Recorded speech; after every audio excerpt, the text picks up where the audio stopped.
Assalamualaikum warahmatullahi wabarakatuh. Kami dari kelompok 8 akan melaporkan hasil observasi Tampuyak yang beranggotakan Fikrianur, Rizky Juanda, Aditya Fajari, dan Imam Arifin. Langsung ke pembahasan, yaitu pengertian Tampuyak. Tampuyak adalah jenis makanan khas etnis dari Melayu di Pulau Sumatera dan Kalimantan. Makanan ini terbuat dari durian yang sudah melalui proses fermentasi. Makanan ini biasanya dikonsumsi sebagai lauk yang biasanya dicampur dengan sambal saat menyantap nasi. Cita rasa dari tempoyak adalah asam karena terjadinya fermentasi pada daging buah durian. Selain itu, tempoyak dijadikan bumbu masakan. Sejarah terkait tempoyak tak dapat dipisahkan dari sejarah proses fermentasi di Nusantara. Masyarakat Palembang dipercayai mengenal teknik fermentasi sejak zaman nenek moyang. Karena persediaan buah durian yang melimpah, ketika itu membuat nenek moyang kita berpikir bagaimana caranya membuat makanan tersebut tetap awet dan tahan lama sehingga tidak cepat rusak dan mubazir. Kemudian terciptalah tempoyak dengan cara menyimpan durian dalam guci atau wadah yang tertutup rapat selama kurang lebih dari 7 hari. Sejak dulu kala, orang Palembang biasanya gemar membuat makanan yang difermentasi. Selain tempoyak, ada lagi makanan yang difermentasi atau yang diawetkan, yaitu rusip, bekasam, atau pekasam, dan masih banyak lagi.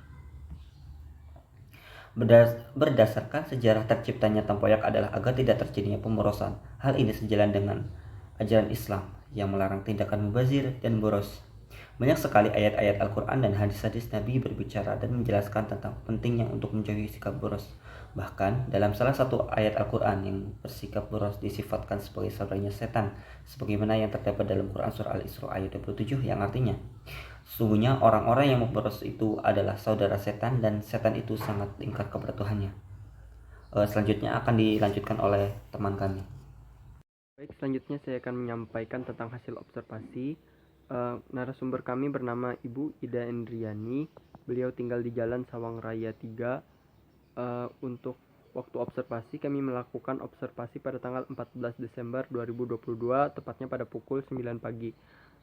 Selanjutnya untuk wawancara, kami menanyakan 4 pertanyaan. Yang pertama, apa saja bahan yang dibutuhkan untuk membuat tempuyak? Lalu, apa saja alat yang digunakan selama pembuatan tempuyak? Dan bagaimana proses pembuatan tempuyak? Dan terakhir, berapa lama waktu yang dibutuhkan agar tempuyak siap untuk dipasarkan? Mungkin itu dari saya. Kami serahkan kepada anggota yang lain. Baik, melanjutkan dari teman saya tadi, adapun proses pembuatan tempuyak berdasarkan hasil wawancara dengan narasumber di atas, maka diperoleh alat dan bahan. Yang pertama ada daging durian, yang kedua garam, yang ketiga toples bekas yang bersih, yang keempat mangkok, yang kelima sendok, dan yang keenam sarung tangan ataupun plastik. Adapun proses pembuatan tempoyak, yang pertama pisahkan daging durian dari bijinya, yang kedua kumpulkan daging durian yang sudah dipisahkan dari dagingnya dalam mangkuk, yang ketiga masukkan garam sebanyak 2 sendok makan ke daging durian yang ada di mangkok, yang keempat lalu aduk hingga menjadi adonan, yang kelima setelah adonan daging durian dan garamnya teraduk merata, masukkan ke dalam toples, yang keenam kemudian simpan toples tadi selama 1 minggu, dan yang ketujuh ataupun yang terakhir, setelah berlalu 1 minggu tempoyak siap untuk dipasarkan. Sekian. Berikutnya akan dilanjutkan dengan teman saya. Baik, saya melanjutkan dari teman saya yang tadi. Selanjutnya adalah cara pemasaran. Karena buah durian hanya berbuah secara semusim, maka bisnis ini yang berhubungan juga dengan atau tergantung pada musim durian.